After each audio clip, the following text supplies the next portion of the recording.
Hello and welcome to E-Magazine. I'm your host, Brandon Amichaba.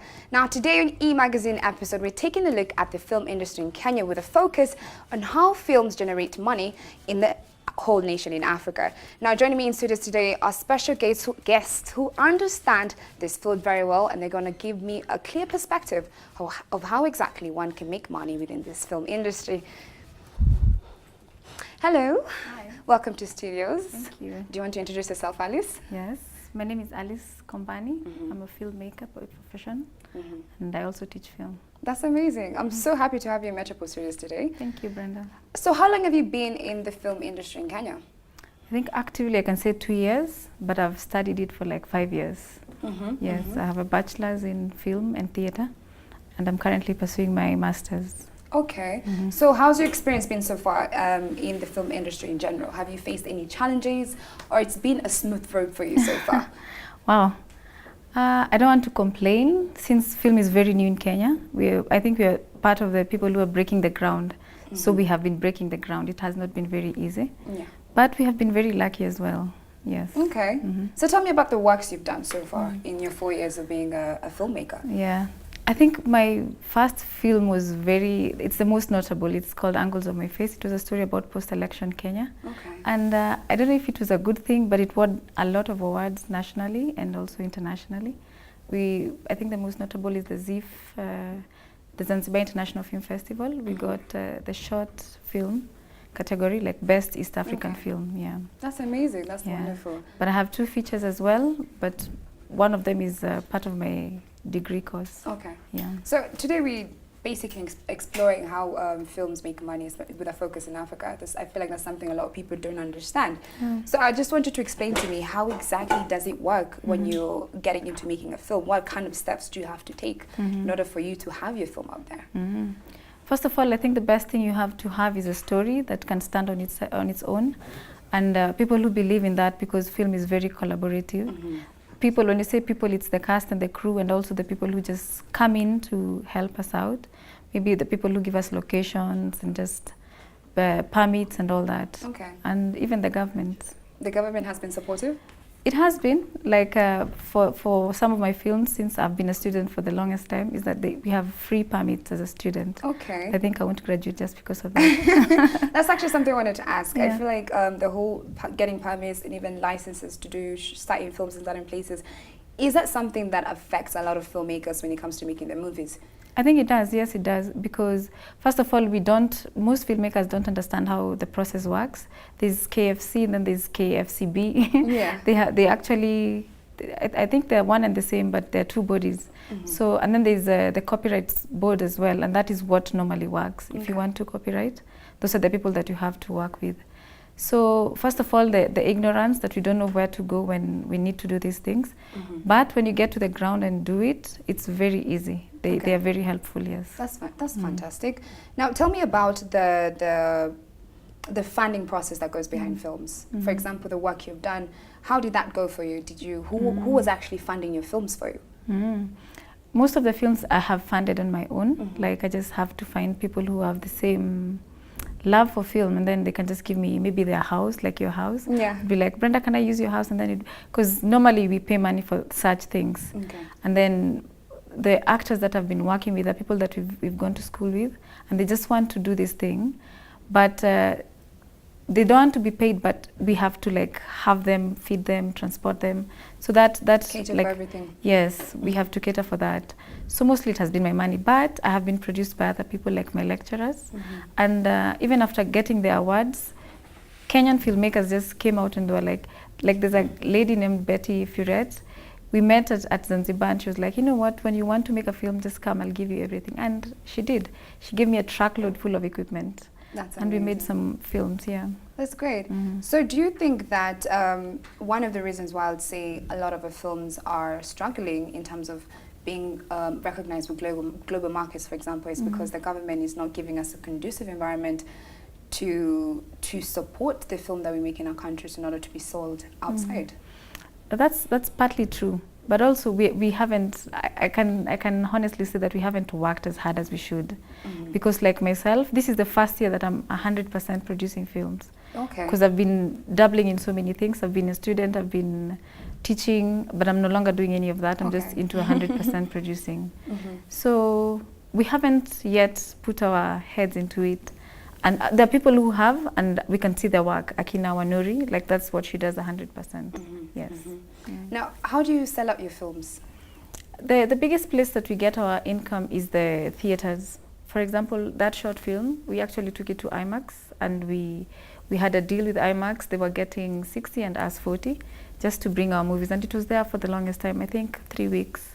And it was so cool because we didn't have to pay upfront. We just had to, the guys were coming in, the tickets, that's what we were splitting. Yeah, so it's very possible if you just approach the right channels. What about, you know, back in the day, you know, most of the ways movies were sold is through old age CDs or just renting out movies and stuff like that. So now with the introduction of this new digital age where you can just get movies online on YouTube, sometimes you can even just put a movie on YouTube for free. Has that affected the growth of film industry in Kenya? It has, totally. Because like I say, I teach, I actually meet my students with my films that I haven't given them. So it's very tricky because they spread so easily and so fast, when I think that's not a good thing. But it has gotten to a point where we actually have to work with pirates for us to sell our movies. So it's a good and it's a bad thing. And it has affected us, but we have to also match to their game. Okay. So from your experience in the film industry for the time you've been, what do you think we're doing wrong in Kenya? What we're doing wrong? What are we doing wrong that we're not on the same level as Nigeria? Okay. As India? One thing that we're doing wrong is that we don't consume our content, like as Kenyans. Because if I would ask you, what movies have you watched of late? Kenyan movies. Yeah. I know about Plan B. Yes. And mostly because it was posted on YouTube. I didn't even have to go to the theaters for it. Yeah. Yes. Yes. So that's the problem. And we actually have an organization that is working towards that. We just bring movies like what we used to have a long time ago. A track would come and just pitch and people would watch movies. It's called To Watch Cinema, and we actually have movies on the internet. We're trying to make Kenyans believe that we have good content. So first of all, the biggest thing problem that we have in Kenya is ignorance, that we don't know what we have. Yes. And we don't support what we have. I think that's the biggest thing. And then again, someone like me, someone just asked me right now, if I Google you, would I find you? And no, you can't find me because I haven't gone to that extra mile of believing that the world is somewhere that I can show everything. Yes. So we haven't believed in ourselves in that. So that's one of the major reasons. Yes. But let me ask you, you can see that in the global market when it comes to the films they produce, even Nigerian films, that they do a lot of advertising for their films. For example, even Subiri that just came out the other day, on Thika Road you can see on the billboards that they have an advertisement. So do you think there is not much marketing of Kenyan films? Maybe that's why it lacks consumption of local consumers. Yes, I think that is also part of it because we haven't. But funny enough, it does work like on Facebook, all these free marketing, whatever's. They have been doing it, we have been doing it. But Kenyans don't have that push to just go to the cinema and watch a Kenyan movie. First of all, because they don't believe it's good content. And then I don't want to talk for them. So yeah, that is one of them. Okay. Yeah. So what you're telling me basically is that us Kenyans, local consumers, play a major role in the success of the film industry itself in Kenya. Yeah. Because can you see what is happening with Game of Thrones right now? Yeah, it's crazy. So much. Yeah. Yeah. Yes. And Subira didn't get the same attention. It didn't actually. And it's such a beautiful movie. It is. It is. So and even Rafiki, like why we went to watch it is because it was banned. Yeah. Like which movie is this that's banned? You have to take a look at. Yeah. So we have to have certain publicity on the movies in order for us to gain interest. That's amazing. So tell me about the production costs that go behind movies. How much can you, when you're trying to make a movie, so say for example I'm someone who's just getting into the industry and I'm new, what kind of mindset should I have when it comes to the production costs? How much am I going to spend and how am I going to get that money back from that film? Okay. I'm going to throw some numbers at you. I like numbers. Yeah. So when you want to make a feature film, it's roughly going to cost you 2.5 million. Like equipment, feeding the cast, transporting them and just hosting them and paying for everything. Like when you pay your actors and you pay your crew. That's like 2.5, and that's when you have everything on a very tight leash. And this is a feature film? This is a feature film. Wow, okay. Yeah, and you have maybe a couple of producers who are working with you, so that you beat maybe time. You know, when you spread it, it becomes more expensive. So at the most limited time. For a short film, I think with 100 Gs you can do that. You can make a film. And then, luckily enough, I have been teaching film marketing, so I know that when you're trying to go to the theater, you should try and make that money back, the 2.5 when talking about a feature film. So if we are able to sell, it's a simple math, like 1,000 times 1,000 is that's for you. Oh wow! You said you like math. No, I don't like math. You can just do that part for me. Yes, so it's an M. Okay. So when you get to make the seating for the theater to be around 2,000 people, we're able to get that money back. So if we do that, if we have a screening for like 5 days, we can get that money back. And that's what we're doing with the current movie that we're making right now. It's called Pillow Talk. Pillow Talk? Yes. That's amazing. Yeah, so that we're trying to do the marketing before we even get to shoot the movie. So right now, approximately how much have you spent for Pillow Talk? I think roughly 70,000, because we're just in pre-production. So but you're about to pass that number, you're about to reach an M? Not yet. Because we just had going there. Yeah, I hope not. Because what we've been doing is just lunch, tea, and just meeting and sitting down and just pre-production, like just arranging for the movie. Okay. But it might, yeah. So the credit card is doing its exercise. And what's Pillow Talk about, if you don't mind sharing?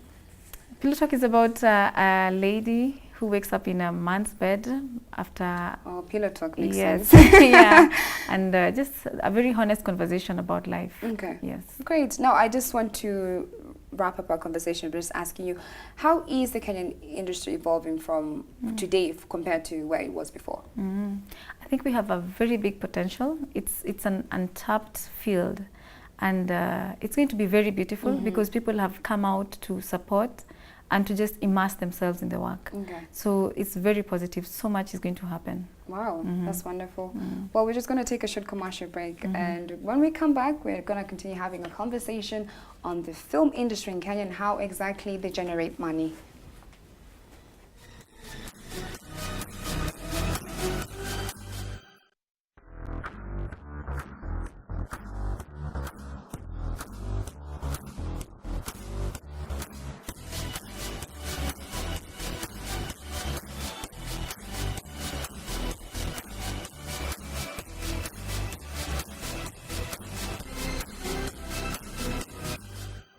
Welcome back to E-Magazine.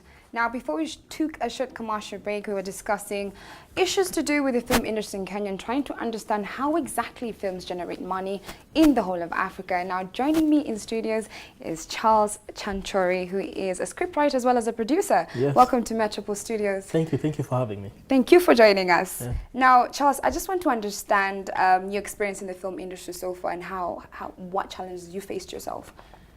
Well, I've been in the film industry since 2017, starting, okay. yeah. So this is my third year. So far, so good. Of course, there are all these challenges in terms of getting money. Primarily, I'm a script writer. So I have all these scripts that I've been forwarding to several people, and they say, oh, these are good. We don't have the money to do it, though. Wow. You know, yeah, and there's so many people out there talking about how they don't have money, you know, to produce movies. So that's the major issue. Yes. Yeah. It's film has not yet been taken as a business. Okay. You know, it's just something that people do, like. And I'm glad you actually mentioned that. So do you feel like our government themselves have seen the film industry in Kenya as not a priority? Yes, because there hasn't been that much support, especially from the government. So you'll find most filmmakers saying, if you keep expecting like the government to come in and help you out, you're going to be waiting for a while. So what we do is, for example, Alice, the producer, the co-producer for this movie. Yeah, she was looking for scripts, and that was the luckiest day of my life, right? Because it's somebody who. So it's like a community that help each other. Yes, and that's one of the reasons why the film industry in Kenya has been growing. Yeah, we finally decided, you know what, leave the government alone. We can do this by ourselves. Let's start. Great. So tell me about script writing and the role it plays in film production. There's no movie without a script. It's that simple. So that's the crucial part of it. Yeah, this is where it starts. Yeah, and you write a good movie. I mean, you write a good script, then you find the money for it, and the movie is made. But there's also now that problem of, people don't really take the time to sort of grow their art as a scriptwriter. You just want to cobble something up, Yeah. but it takes work, it takes patience. But once you do it right, there will always be somebody out there waiting for you. I can imagine. Yeah, that's what I've learned. Yeah. So you being a scriptwriter, you since 2017, or it's something you've done for quite a while now? No, I started, I was doing it as a joke since 2013, but 2017 I saw it's something when that you started taking it as a profession. Professionally, yeah. Great. So would you say there are opportunities in the movie making business for entrepreneurs? Yes. Do you know why? Because we have branched out from the traditional modes of airing movies. Now there is the internet, which is really helping out, even in terms of the quality that you can work with, for example, and also the sort of rating that you could be looking at. You can be freer than what could be aired, a movie that could be made specifically for TV, on maybe online or even in theaters. Maybe you can be a bit flexible. So that's advantageous. That means there's a broader market for your content. Yeah. That's great. Yeah. Now, how does someone like you, a scriptwriter, make money in this industry? How does it work? I'm curious to know. How does it work for me? How does it work, and how do you make money from these films? Well, I'll let you know that this was the first film. This is the first film, Pillow Talk. Yeah, that I'm hoping will sort of bring in something for not only for me but for everybody, for the rest of the team. Right? Well, what you do is traditionally you write maybe for a TV station, maybe channels like that. But then I found it so limiting because they come with all these rules, especially for TV. Right? You can put things, especially if the station maybe they want content for teenagers, kids, things so like that. So they limit the ability of your scriptwriting to be broad, have a wider audience. Yeah, you'll get paid for it. You'll make money out of it. But if you're seeking to branch out here, it's a little hard, especially in Kenya. But then you can't afford to think of it as just Kenya. You have to, for example, now there are all these international festivals, right? So you make a good, and you can't do it without your producer. Just writing and keeping it to yourself, that won't help you. Right? So you have to sort of, it's teamwork, because movie making, it's an army thing. Right? So once you find a good producer to work with you on that project, the rest of it is marketing. So it doesn't end. It doesn't end. It keeps coming and coming. A lot of steps. But marketing also, yourself as a writer, and you surround yourself with a team that will sort of bring out the quality of your story. Yeah, that will help a lot. Another thing I want to highlight a bit is that there's this reputation going around that most African TVs, or could just focus in Kenya, that Kenyan TVs are not able to fund local productions. So do you think that trend has been changing lately? They're not able to fund local productions. Yeah.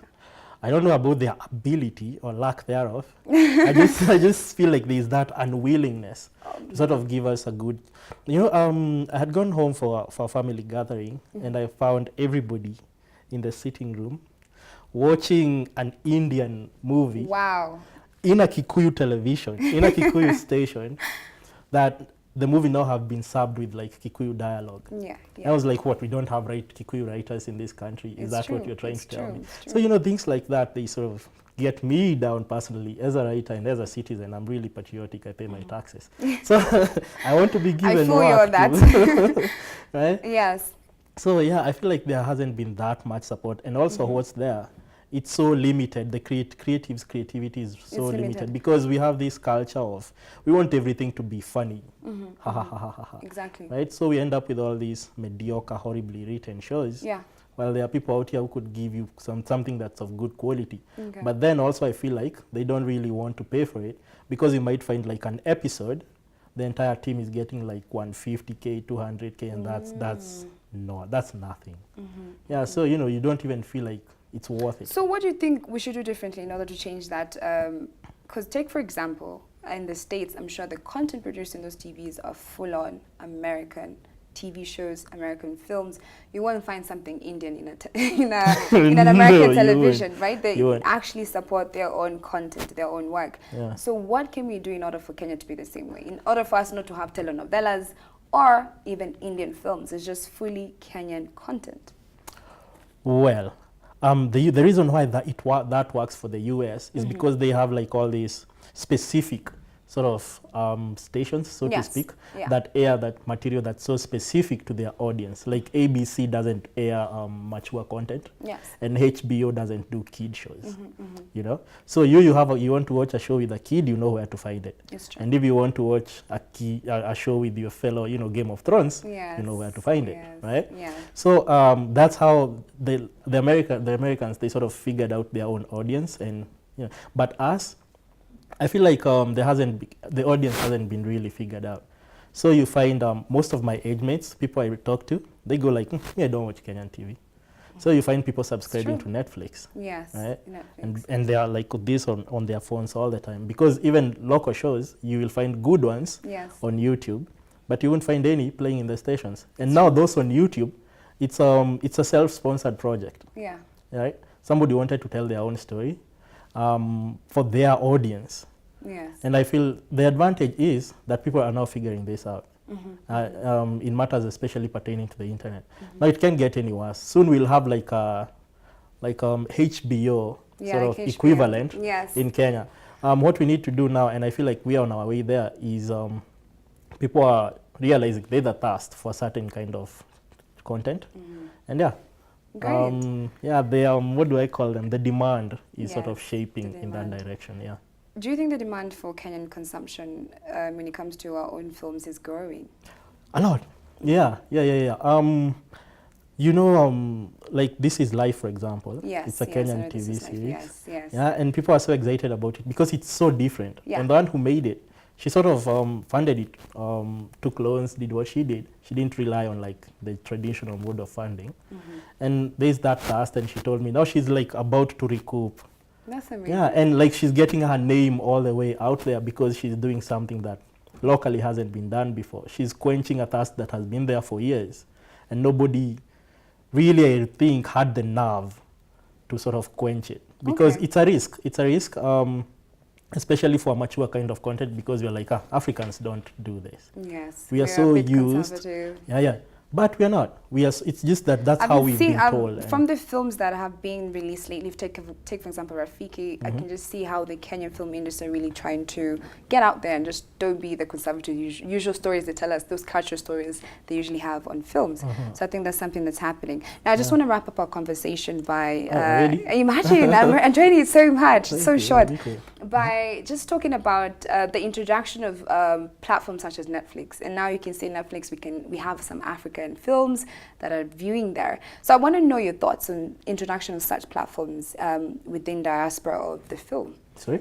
Like I want to know your thoughts on platforms such as Netflix that are now even showing African films. What are your thoughts? Do you think Kenyan films will get to that level where we're being shown on Netflix? Yes, yes. Though, for example, in Africa, we have this called Iroko TV. It's like a Netflix equivalent, if I'm not wrong. And then there's something else called Kwese. I know Kwese. I've not heard about Iroko TV yet. Oh, Iroko, it's sort of Nigerian. Oh, okay, but no wonder, yes. Yeah, Kwese is Kenyan. But you see now, those things are cropping up, right? And I feel like if we go on like this, we won't even need to put our content on Netflix, right? Because Netflix is white people funded. And they want us to tell our stories in the way they want it.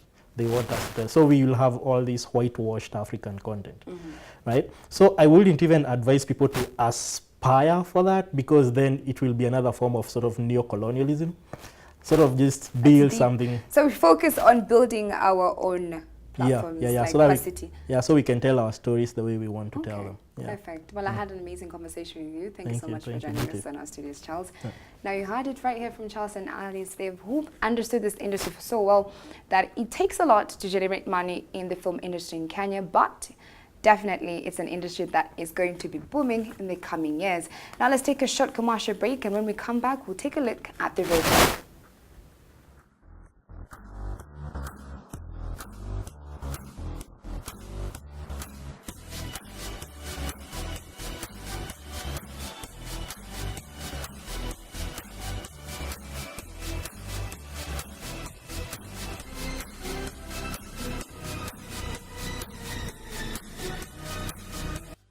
Welcome back.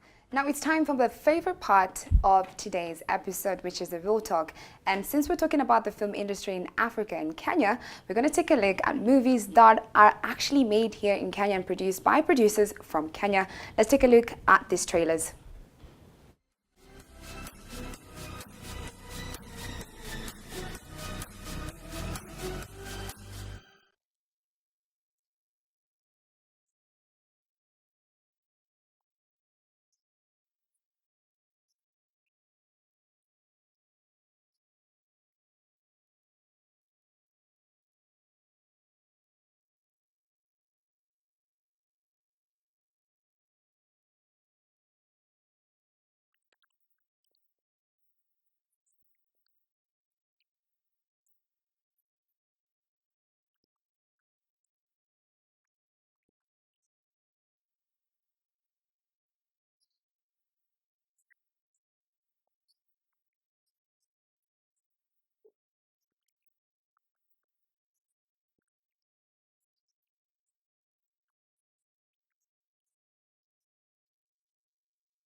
Well, there you have it. Those are the films that made it to our Real Talk today as we support Kenyan production by looking at our own films. Now, if you haven't watched some of these Kenyan films, which are already out, make sure you do that.